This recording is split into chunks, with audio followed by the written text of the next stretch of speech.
The morning sun over the Georgia Low Country was already like a whip, striking the earth with thick, humid heat, even before 8 o'clock.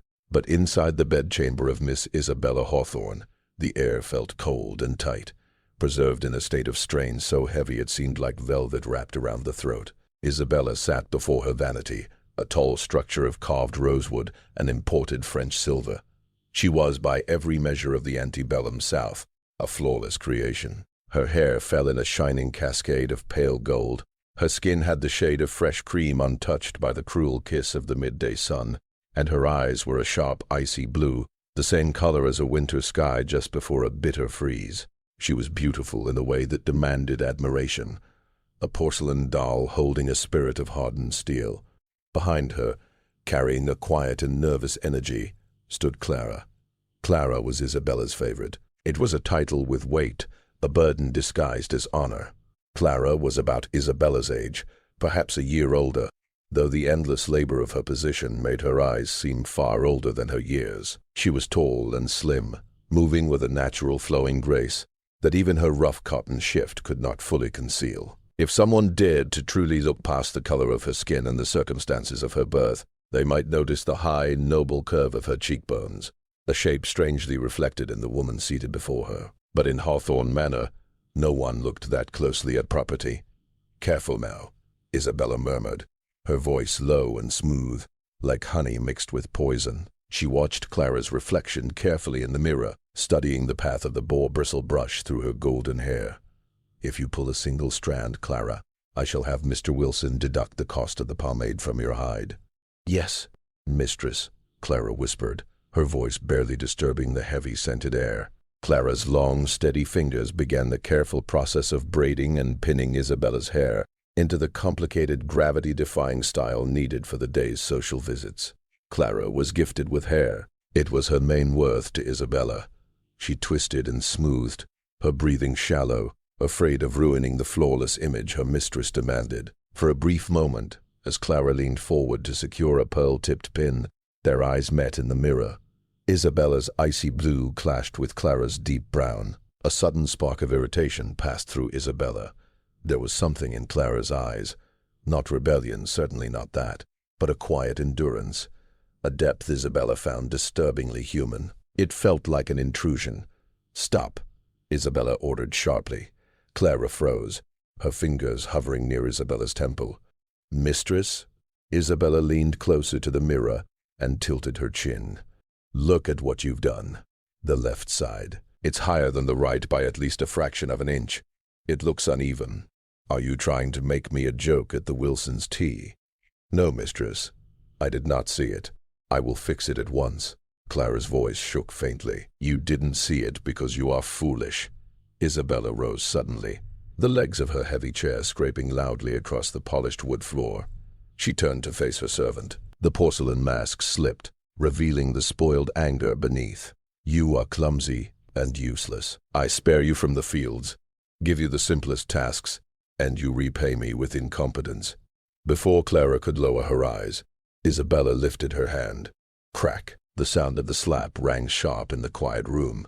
It was not meant to cripple, only to humiliate. Isabella's jeweled rings grazed Clara's cheekbone. Clara did not cry out. She did not even flinch. Years of enduring Isabella's small cruelties had trained her well. She only bowed her head further, accepting the red mark that bloomed on her dark skin like a fresh burn. Isabella stared at the mark with a cold sense of satisfaction. It restored the order of things. She was the punisher. Clara was the punished. "Get out," Isabella sneered, turning back to her reflection to smooth a wrinkle that was not there in her silk dressing gown. "Send Bessie to finish. I cannot endure the sight of your sullen face this morning." Clara curtsied silently and slipped from the room like a fading shadow, leaving Isabella alone with the only person she truly adored, herself in the mirror. Leaving the scented safety of her rooms, Isabella walked along the wide upper corridors of Hawthorne Manor, toward the west wing. The air shifted as she neared her father's quarters. The fragrance of beeswax and potpourri gave way to something heavier and unpleasant. It was the smell of laudanum, sweat, damp walls, and beneath it all, the faint, sweet odor of a body slowly decaying while still alive. Reginald Hawthorne's chamber was wrapped in constant twilight. Thick velvet curtains blocked out the sun, which he claimed hurt his weakening eyes. A single candle flickered on a bedside table, throwing thin shadows across the ceiling. Reginald had once been a giant of the state, a man whose loud laugh could fill a hall and whose cruelty was whispered about from Savannah to Charleston. He had built the Hawthorne fortune on sugar and enslaved lives, ruling his land with iron control. Now he was only a shell. Swamp fever, malaria, had hollowed him out over 6 long months. He lay under heavy quilts, shivering despite the heat. His skin had turned yellow, and his once strong body had shrunk to fragile bones. Isabella entered, her silk skirts sounding too loud in the thick silence. She felt no sorrow, only distant disgust and a practical concern about inheritance. She had come to be certain his mind was clear enough to remember his heir. "Father," she said, stopping at the foot of the tall 4-poster bed, keeping her distance. Reginald's sunken eyes opened slowly. They were cloudy and unfocused from opiates. He stared blankly before his gaze caught on Isabella's golden hair in the candlelight. "Sarah," he rasped. Isabella stiffened. "No, father. It is Isabella. Mother has been dead for 20 years. Reginald let out a weak, rattling cough that shook his thin chest. He seemed not to hear her. He tried to lift his hand. His fingers curled like a dying bird's claws. "Sarah, forgive me," he muttered. "The eyes. She has your eyes." I could not stop it. A cold shiver ran up Isabella's spine. "She has your eyes. Who are you speaking of?" He had never begged forgiveness in life. "Why now? You are feverish," Isabella said, stepping closer despite herself. "Who has her eyes, father? What do you mean?" A flash of clarity seized him. He gripped the sheets and lifted himself slightly, terror widening his cloudy eyes as he stared past her. "The sin," he gasped. "I cannot carry it to hell with me, Sarah. The weight. It is crushing me." He focused on her desperately. "You must. The desk. My study. The hidden drawer." "What drawer, father? You are not making sense. Is it money? Bonds you have hidden?" Isabella pressed, greed sharpening her words. Reginald fell back, exhausted. His breath stuttered. "Bottom drawer. Left side. False back. Read it. Burn it. God forgive me." His eyes rolled back and he slipped into darkness. Isabella looked down at him. A secret. Reginald Hawthorne, a man who lived openly in brutality, had carried something too heavy to die with. She left the room, her heart pounding not with grief, but with fierce curiosity. She hurried downstairs to her father's study, a room she seldom entered. It was a masculine space of dark leather, stale tobacco smoke, and hard decisions. Here the sale of human beings was arranged and punishment ordered. She shut the heavy oak door behind her. The study centered around a massive mahogany desk, a throne from which Reginald had ruled. Isabella approached it carefully. The desk was crowded with ledgers and dusty ink bottles. She moved around it and knelt on the Persian rug, ignoring her expensive gown. Bottom drawer. Left side. She pulled it open. Inside were ordinary items, sealing wax, broken quills, old maps of the plantation. She emptied it onto the floor impatiently and examined the space.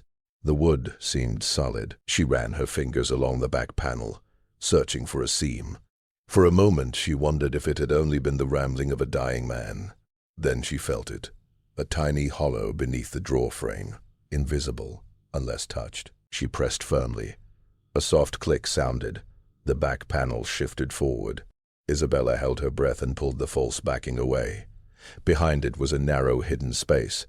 There were no gold coins, no secret land deeds, only a small leather-bound journal, worn smooth with age, and a bundle of letters tied with a faded silk ribbon. Isabella reached inside and took them. The leather cover of the journal felt almost warm beneath her fingers, almost like living skin.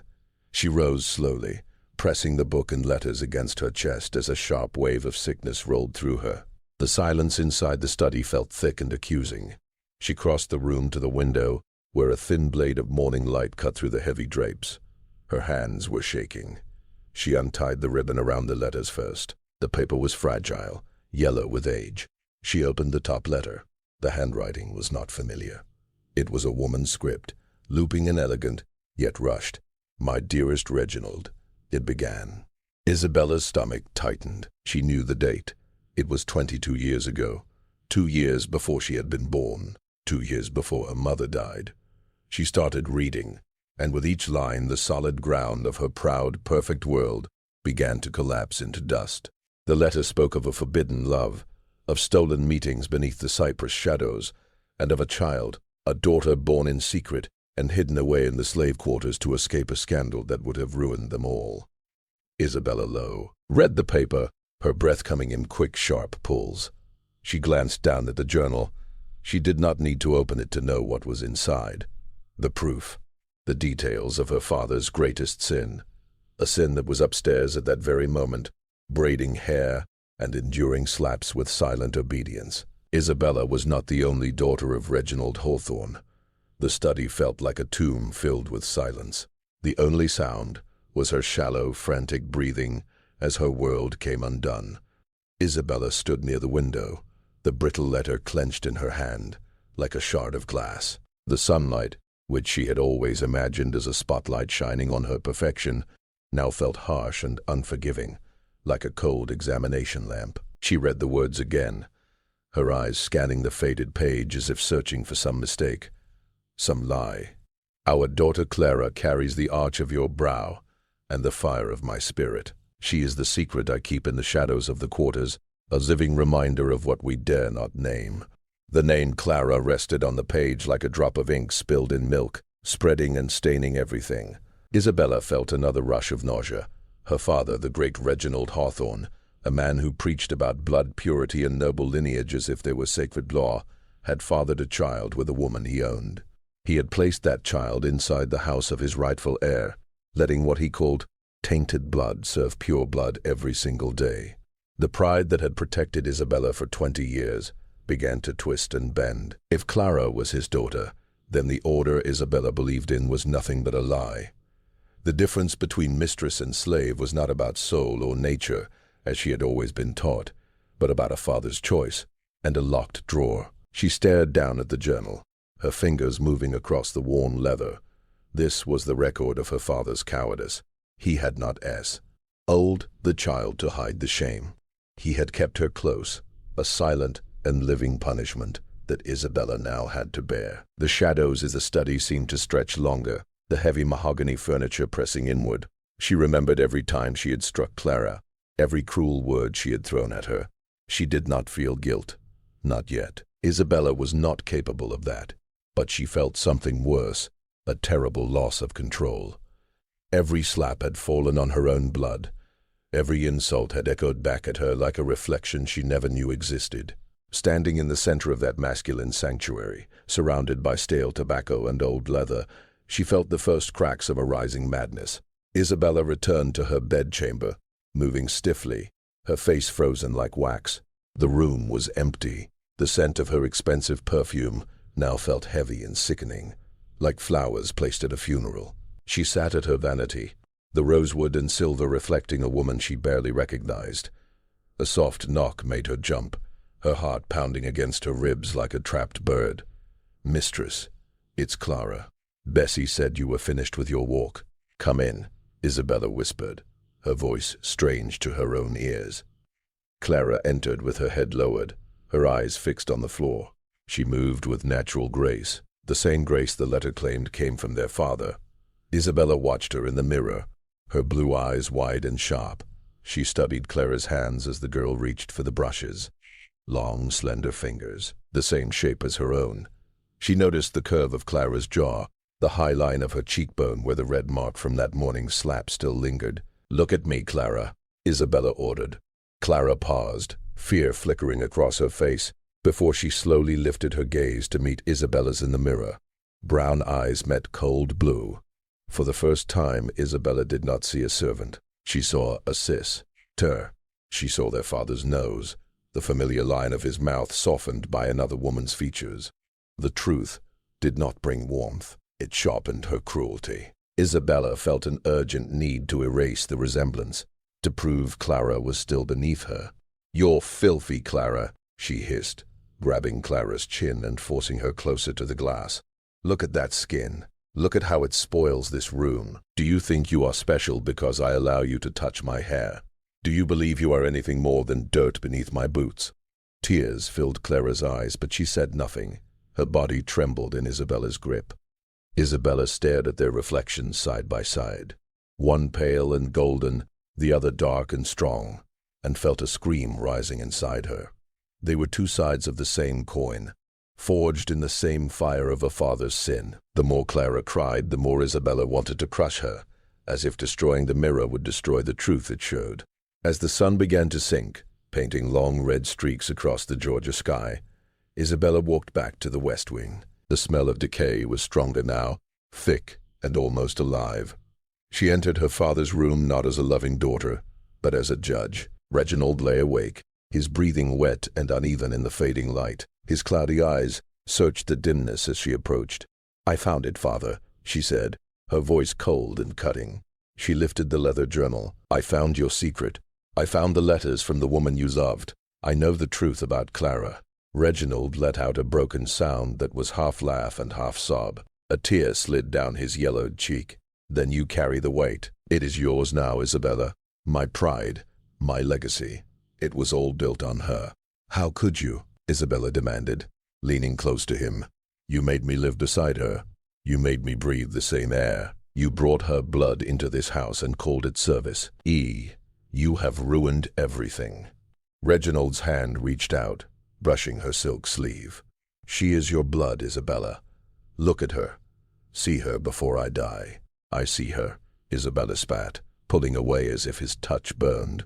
"I see her every time I look in the mirror, and I despise you for it. I despise you for tying me to this swamp filth." His eyes rolled back as a violent spasm shook him. He clutched his chest, mouth open in a silent gasp, staring beyond the ceiling. Isabella stood above him as the light faded from his eyes. She felt nothing except a hard, cold resolve. Her father was gone, but the sin still breathed in the halls.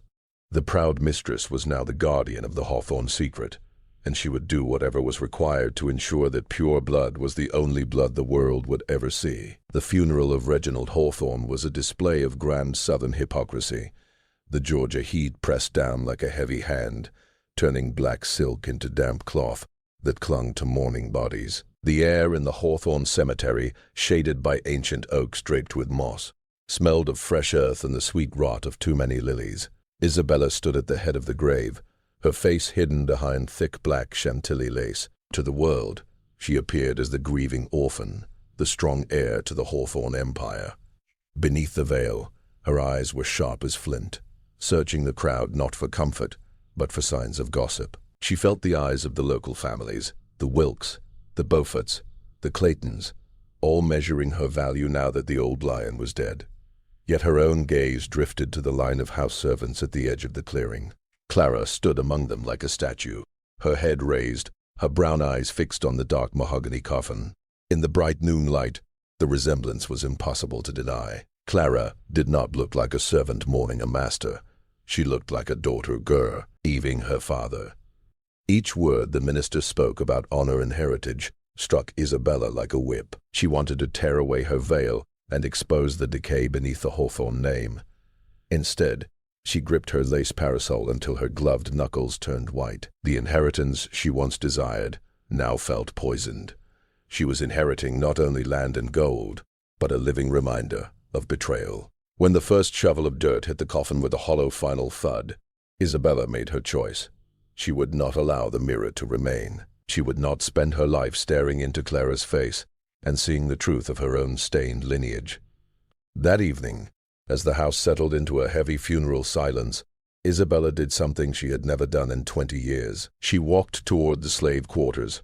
She moved through the fading light like a restless spirit, her costly silk dress dragging through dust and brittle grass. The scent of wood smoke and salted pork filled the air, so different from the lavender and rosewater of the big house. She arrived at the small, worn cabin where Clara had grown up, its wooden boards faded to silver by years of weather and neglect. Without knocking, she pushed the door open. Inside, the space was simple but carefully kept. Clara sat on a low wooden bench, her head bent over a piece of mending in her lap. She startled at the sudden entrance, her eyes widening when she saw Isabella standing in the doorway. The black lace veil had been pushed back, revealing a face twisted by a cold and cutting anger. "Mistress," Clara whispered, rising quickly to her feet. I didn't expect." "I'm sure you didn't," Isabella hissed, her eyes moving around the room as if searching for more proof of her father's betrayal. She stepped toward the small table, her fingers brushing over the rough wood. "Did he come here, Clara? Did the great Reginald Hawthorne sit in this dirt and tell you stories about his other life?"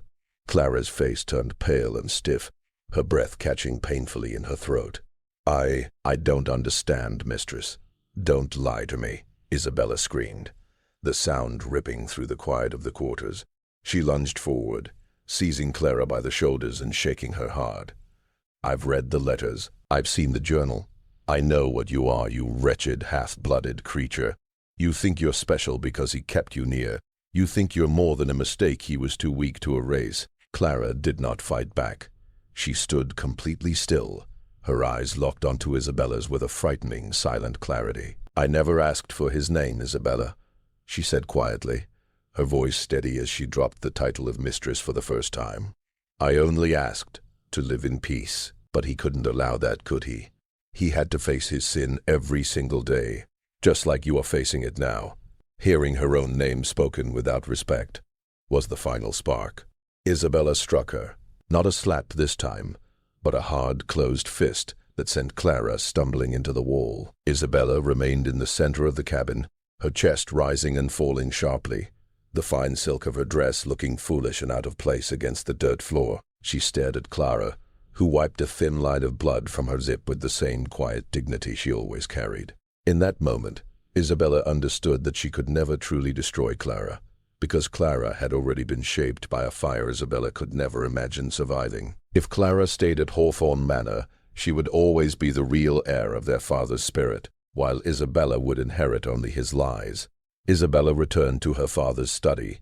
The room still carried the stale smell of tobacco and the faint odor of death. She lit a single lamp, its yellow light throwing long skeletal shadows across the shelves of ledgers.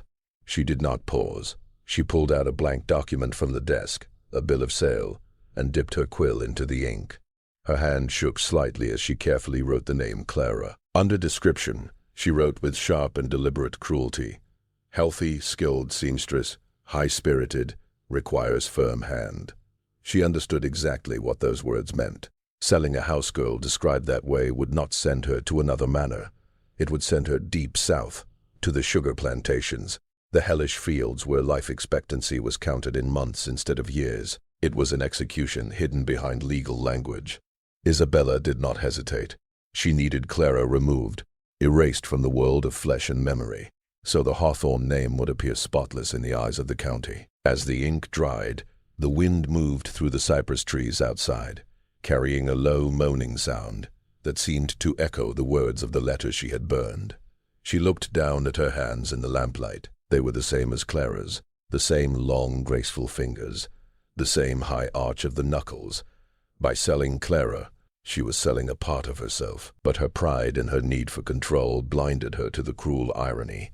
She summoned the overseer, a brutal man named Miller. "Take her at dawn," Isabella ordered, handing him the paper without meeting his eyes. "Take her to the traders in Savannah. Put her on the first ship heading south. Do you understand? I don't want her to ever see the sunrise over Hawthorne Manor again." Miller nodded slowly, his eyes shining with dull, predatory interest. "It'll be done, Miss Isabella. She's a fine-looking one. She'll fetch a good price."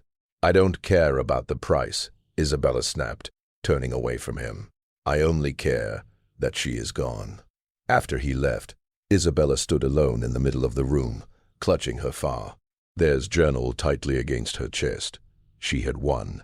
The secret would be buried. The stain would be removed. Yet when she looked at her reflection in the dark window, she saw only herself, pale and golden, and terribly alone. For the first time, she felt the cold and empty weight of the Hawthorne inheritance. The proud mistress had protected her name, but she had surrendered her soul to the same shadows that had claimed her father. Dawn did not arrive gently. It broke over Hawthorne Manor like a bruised purple wound. Thick fog rolled in from the marshes, wrapping itself around the ancient oaks and turning the plantation into a ghostly world of shifting shapes. In the slave quarters, the air felt unnaturally still. Even the usual morning sounds were muted by a heavy sense of dread. Isabella stood on her bedroom balcony, her hands gripping the cold stone railing. She wore a sharp gray traveling suit, her hair pinned back tightly, giving her features the hard look of carved marble. Without her veil, her eyes appeared like deep wells of blue ice in the dim light. Through the fog, Miller appeared like a hunter. He led a small iron-wheeled wagon, the faint metallic rattle of the harness breaking the silence like a funeral bell. He stopped in front of Clara's cabin and kicked the door open without warning. The sound echoed across the fields. Moments later, he dragged Clara outside by the arm. She wore the same simple cotton dress from the night before. Her face was pale, but her expression was calm. She did not cry. She did not plead. She only lifted her eyes to the balcony, meeting Isabella's gaze through the mist. The silent exchange lasted only a heartbeat, yet it felt endless. Isabella did not look away. She watched as Miller locked iron shackles around Clara's wrists, a measure usually reserved for those who fought or tried to run. To Isabella, the chains were AF. In our mark at the end of their shared story. When Miller threw Clara into the wagon and snapped the reins, Isabella felt a sharp, icy sense of triumph. The stain was being cut away. The mirror was being shattered. She remained on the balcony until the sound of the wagon wheels disappeared into the fog, leaving her alone with the empty house and her father's sins. The journey to Savannah felt like a slow descent into a hot and dusty purgatory. The road was a narrow stretch of red clay winding through cypress swamps, where twisted trees stood like silent witnesses to centuries of suffering. The air carried the smell of stagnant water and decay, once familiar to Clara, now heavy like the breath of the grave. Miller sat high on the wagon bench, whistling without tune, and occasionally spitting tobacco into the dirt. To him, Clara was only property that needed to arrive intact. Behind him, Clara sat on the wooden floor of the wagon, the shackles biting into her wrists. She watched Spanish moss hanging from branches above, feeling as though she was slowly leaving the world of the living. As the sun climbed, the heat pressed down like a crushing weight. Clara closed her eyes and saw Isabella's face, so similar to her own yet twisted by hatred she still struggled to understand. She thought of her mother, the woman who had lived and died in shadows, so Clara might stand in the light of the big house. Now she realized her mother had not been protecting her future. She had been shielding her from the true monster their father had been. "You're a quiet one," Miller called back roughly. "Most of them are wailing by now. You think your fancy mistress will ride out and save you. Don't waste your hope, girl. She's the one who signed the papers. She's the one who wanted you gone more than anyone." Clara said nothing. She knew the truth more deeply than Miller ever could. Isabella was not simply selling her. She was trying to destroy the truth itself. But truth, Clara understood as the wagon jolted forward mile after mile, could not be traded or buried. It lived in their bones. Every mile away from Hawthorne Manor brought them closer to the truth Isabella feared most. She would never truly be free while Clara still breathed. By late afternoon, the skyline of Savannah rose through the haze, a city of church spires, cobblestone streets, and endless port activity. The wagon passed elegant townhouses, with iron balconies and blooming gardens. Refinement built over the misery of the slave pens along the waterfront. The clean smell of marsh grass faded, replaced by the stench of the docks, raw wool, whale oil, and crowded markets. Miller drove directly to the warehouse of Silas Thorne, a trader known for shipping human souls to the sugar fields. The building stood dark and heavy, built of gray stone with barred windows like a prison. As the wagon stopped, voices and cries echoed from inside, along with the harsh sound of chains. Isabella was already there. She had ridden ahead on her finest horse, determined to witness the final act herself. Her gray suit was dust-covered, but her posture remained straight as a soldier's. She watched without expression as Miller pulled Clara down from the wagon. Clara's legs trembled from the long journey, and she fell onto the rough cobblestones. Silas Thorne stepped forward to inspect her. His face was wrinkled like crumpled parchment, his eyes dark and empty as coal. He circled Clara slowly, his cane tapping against the stones in a steady rhythm. "You did not exaggerate, Miss Hawthorne," he murmured, his voice dry and thin like rustling paper. "She's a rare beauty. A little too fine-featured for the cane fields, perhaps." "She is exactly what the paper claims she is," Isabella snapped, her voice shaking with a sud. On edge of sharp nerves, a skilled seamstress with a dangerous spirit. "Put her on the boat to New Orleans tonight. I want the deal finished at once."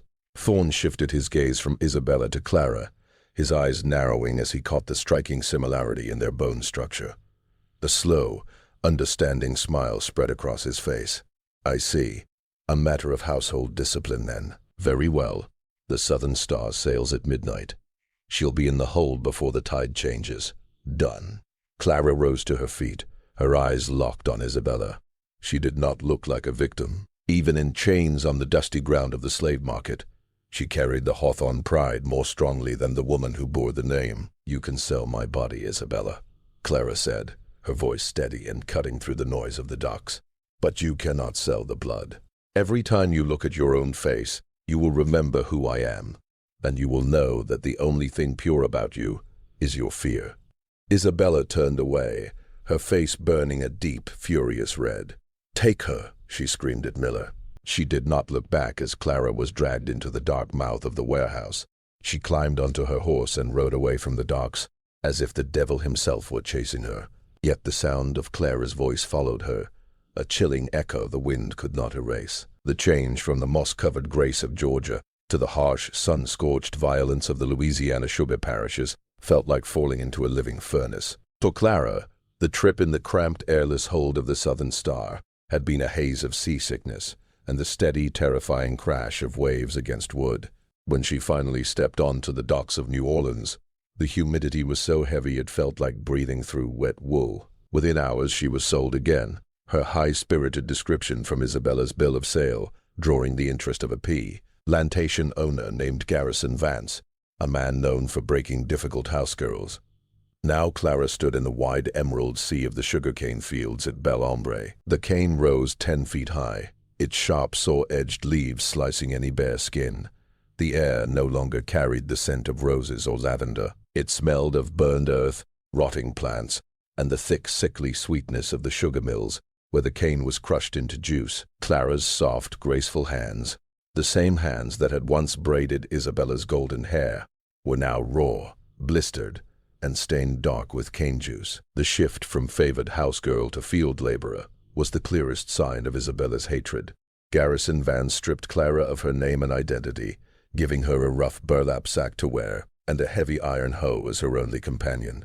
As the overseer's whip cracked in the distance, sharp as a gunshot in the still air, Clara lifted her eyes to the horizon. The sun burned like a white-hot eye, cold and merciless. She felt the heavy weight of Hawthorne blood in her veins. But here it was not a curse of shame.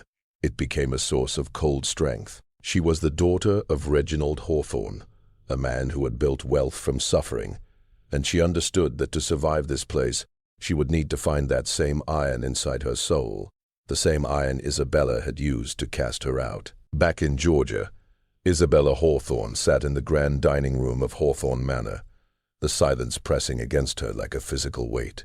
She was the mistress of everything she could see, the only heir to thousands of acres and hundreds of enslaved souls. Yet she felt trapped inside a gilded cage.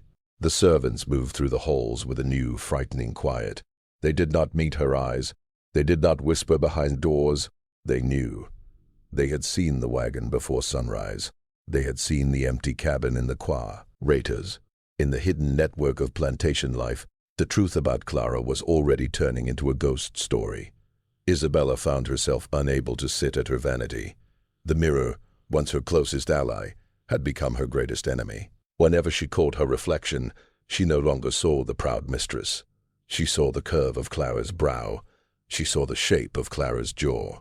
She saw the silent accusation in those icy blue eyes, exact copies of her father's. She had tried to drown the secret in the Savannah River, yet in Clara's absence it had only grown stronger. She began spending her nights in her father's study, surrounded by his account books and the fading scent of tobacco. She became obsessed with the finances, searching desperately for proof that she alone deserved the Hawthorne legacy. But the ledgers told another story. Reginald Hawthorne had been a man of vast wealth, yet he had also carried enormous debt. debts hidden in secret drawers beside his private letters. As Isabella added the figures, she realized the plantation was nothing more than a fragile house of cards. Without her father's ruthless control, the empire was slowly collapsing. The pure blood she had fought so fiercely to defend was now the only asset left to support a life of luxury that was fading into the Georgia mist. 1 week after the funeral, a heavy letter sealed with wax arrived at Hawthorne Manor. It carried the seal of Silas Thorne, the slave trader from Savannah. Isabella opened it with shaking fingers, her heart pounding. She expected confirmation of delivery, a final receipt for the sale of her sister. Instead, it was a demand. "Miss Hawthorne," it began, the handwriting sharp as a thorn. "A discrepancy has arisen concerning the transaction of the girl, Clara. It appears your late father had a standing private contract regarding her status, a document that overrides your recent bill of sale. There are legal matters involving a trust and a promise of manumission that were not revealed at the time of purchase. Garrison Vance is displeased. He has discovered the truth of the girl's parentage, and he knows a Hawthorne when he sees one. He demands a meeting, or he will take the matter to the courts of New Orleans." Isabella felt the world shift beneath her feet. Her father had not simply kept Clara as a servant. He had secretly tried to shield her through the law. The hidden sin was not only about blood, it was about inheritance. If the document Thorne described was real, Clara was not property to be sold. She was a legal person with a claim to the Hawthorne name. Isabella stared at the letter, then at the dying coals in the fireplace. The truth struck her like a blow. Silas Thorne and Garrison Vance were not just businessmen. They were hunters who had smelled weakness. They did not want justice for Clara. They wanted Hawthorne land. By sending her sister into the sugar fields, Isabella had handed her enemies the weapon they needed to destroy her. She rose slowly, the letter slipping from her hand to the floor, and faced the silver-backed mirror one last time. The woman staring back was no longer a confident mistress. She was a prisoner of her own pride, tangled in a web woven by her father and tightened by her own cruelty. The splendor of Hawthorne Manor had become an empty mask. Inside the grand library, the air was thick and stale, heavy with the scent of old paper and bitter brandy. Isabella sat at her father's desk, her hands shaking as she sorted through piles of legal notices and demands for payment. The letter from Silas Thorne lay open before her, its ink dark like fresh blood on parchment. The proud mistress was being consumed by the very system she had trusted to protect her. Each time she shut her eyes, she imagined the quiet laughter of the county gentry. They did not yet know Clara's secret, but they sensed the weakness of a woman standing alone. The creditors were no longer courteous. They circled like vultures. Isabella saw clearly now that her father's empire rested on sand. Loans had been taken against the very people he owned, including the daughter he had secretly cared for. "You cannot have it," she whispered to the empty room, staring at the silver-backed mirror. "I will not allow a field hand to claim my birthright." The resemblance to Clara had become an obsession. She began wearing her hair pulled back into tight, severe buns, stretching her skin as if she could erase the Hawthorne cheekbones. She stopped wearing her rubies, afraid the red stones reminded her of the deep crimson thread of blood that tied her to the girl working under the brutal Louisiana sun. She was a queen without a throne, finally understanding that the pure blood she prized was the very tool her enemies were using to drag her toward ruin. At Bel Ombre, the cruel rhythm of the harvest had reached its highest, most punishing peak. The sugar mill ran day and night, a roaring iron monster that demanded a steady offering of sweat and bone. Clara worked beneath the shadow of the massive rollers, her lungs choked with the thick clawing smoke from the furnaces. She was no longer the elegant girl from the manor. Her skin was stained dark with soot, her burlap dress was torn and hanging loose, and her eyes, those once soft liquid brown eyes, were now hard as polished stone. Garrison Vance did not treat her like an ordinary field worker. He observed her from the shade of the mill porch, a slow, hunting smile resting on his face. He had received word from Silas Thorne. He understood the true value of the property he had bought. To him, Clara was not just labor. She was a golden key to the Hawthorne lands. He savored the bitter irony. The daughter of Reginald Hawthorne toiling in the mud of a Louisiana mill, while her sister trembled inside a Georgia mansion. "You have the look of the old man," Van said one evening. stopping Clara as she carried a heavy bundle of crushed cane. He lifted her chin with the handle of his whip. "Does Isabella know you are still alive? Does she know that Silas Thorne is preparing papers to declare you a free woman of color with a claim to half of Georgia?" She stared into Vance's greedy eyes and saw the same decay that had eaten away at her father. "Isabella knows," Clara whispered, her voice rough from smoke yet steady with fierce certainty. "She knows that even in the mud I am her reflection, and she knows that as long as I breathe, she is living a lie." Vance laughed, a dry metallic sound, but for the first time a small thread of unease slipped through him. Clara was not prey. She was a blade, waiting patiently for the right second to strike. Realizing silence could no longer protect her, Isabella made a decision that would seal her destiny. She could not bargain from afar. She could not trust Silas Thorne to guard her secret. She had to travel to Louisiana. She had to face Garrison Vance herself, and she had to make certain Clara never spoke to a lawyer or a judge. In the middle of the night she packed her belongings, taking only her father's hidden journal and a small velvet pouch filled with the last of the family gold. She brought no maid. She ordered no carriage. She rode away from Hawthorne Manor on her black mare, slipping into the Georgia fog like a thief fleeing justice. The house stood behind her, dark and silent, as if watching her leave with cold judgment. As she rode toward the coast to board a steamer for New Orleans, a strange chill crept over her. The farther she moved from home, the more the invisible wall between herself and Clara seemed to dissolve. She was no longer the sheltered mistress of the manor. She was a woman in flight, driven by the same fear and desperation that had shaped Clara's life. The price of blood was being demanded, not in gold, but in the slow unraveling of her mind. She was heading into the heart of the sugar parishes, into the territory of a man who cared nothing for her innocence and everything for her downfall. The sisters were being pulled together by a fate born in their father's secret drawer, and only one of them would step out of the cane fields alive. The journey from the Georgia coast to the center of Louisiana's sugar country changed Isabella Hawthorne completely. The proud mistress who had left Hawthorne Manor wrapped in gray silk and cold pride vanished, replaced by a woman with wide, restless eyes burning with panic. The steamer ride down the Mississippi felt like sinking into a humid green nightmare. The air was thick with river mud and the steady pounding rhythm of the paddle wheel. By the time she reached the iron gates of Bel Hombre, her slate-gray suit was coated in dust, and her once smooth porcelain face looked drawn and exhausted.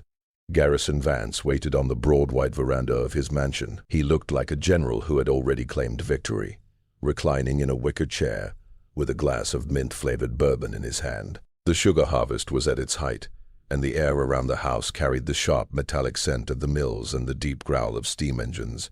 "You look worn, Miss Hawthorne," Vance said smoothly. He did not rise to greet her.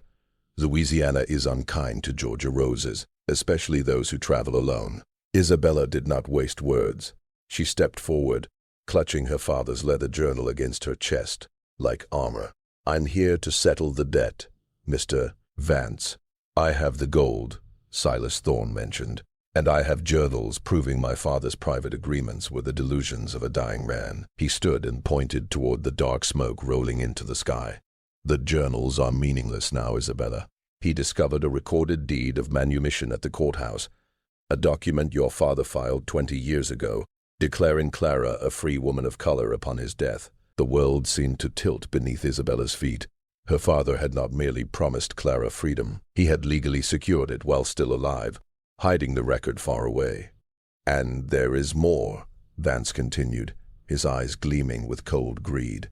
"The Hawthorne debts were tied to the land, but the land was placed in trust for all of Reginald's children. By selling a free woman into slavery, you committed a crime that destroys your own claim to the estate. Silas and I are not seeking a simple payment. We are planning a takeover. Your sister is the key to the Hawthorne fortune, and I hold the lock." "Take me to her," Isabella whispered, her voice breaking. She no longer cared about gold or property. She only needed to see the truth, face to face. Vance led her from the veranda toward the dark heart of the mill. The heat grew stronger with every step, a suffocating wall of air thick with burnt sugar and sweat. Inside, the noise was overwhelming.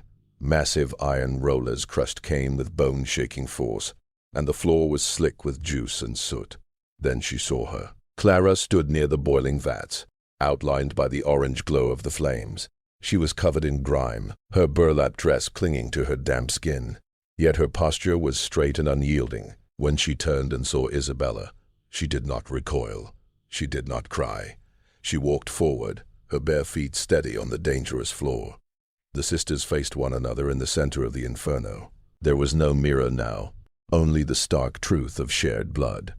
"You came," Clara said, her voice rough but powerful enough to quiet the roar around them. "I came to witness my ruin," Isabella answered, her blue eyes filling with tears. She studied Clara's face and saw not a servant or an enemy, but a woman sacrificed to their father's weakness and her own pride. "Our father loved you," Clara said softly. "He loved you as his pride. He loved me as his truth. He tried to protect us both, but in the end he destroyed us." Isabella reached out, her trembling hand touching Clara's soot-stained shoulder. It was the first time she had ever touched her sister without cruelty. In that instant, the proud mistress broke apart. The walls of status and silk she had built collapsed into the ash of the mill. She understood that Garrison Vance valued Clara's freedom no more than Isabella's honor. He meant to use Clara's claim to strip Hawthorne Manor bare, then cast her aside just the same. The fall of the Hawthorne dynasty did not happen in court. It unfolded in one final act of sisterly rebellion. Knowing Vance would never allow them to leave Bel Ombre alive if they threatened his scheme, Isabella made the only choice left to her. While Vance argued with Silas Thorne in the plantation office over the division of Georgia lands, Isabella and Clara slipped away into the fading light of the Louisiana marshes. They took no horses. They avoided the road.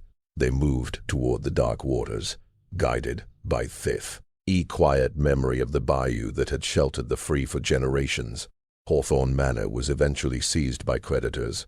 Its white pillars and moss-covered oaks were sold piece by piece to repay Reginald's debts. The house stood empty for years, a haunted shell avoided by townspeople who claimed they could still hear a woman sobbing in the attic and the faint click of a needle against a silver thimble.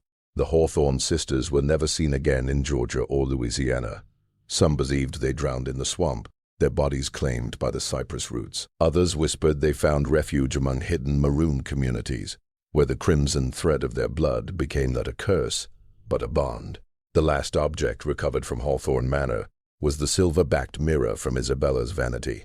It lay face down in dust, shattered into countless sharp fragments. When a young surveyor lifted one shard and gazed into it, he did not see himself. He saw two women, identical in bone and spirit, walking side by side into a golden misty dawn, where the only things that mattered were the breath in their lungs and the freedom they had finally discovered in each other's shadow. The proud mistress and the unbroken slave had vanished, leaving behind only the legend of a sisterhood that survived sugar, silence, and shame.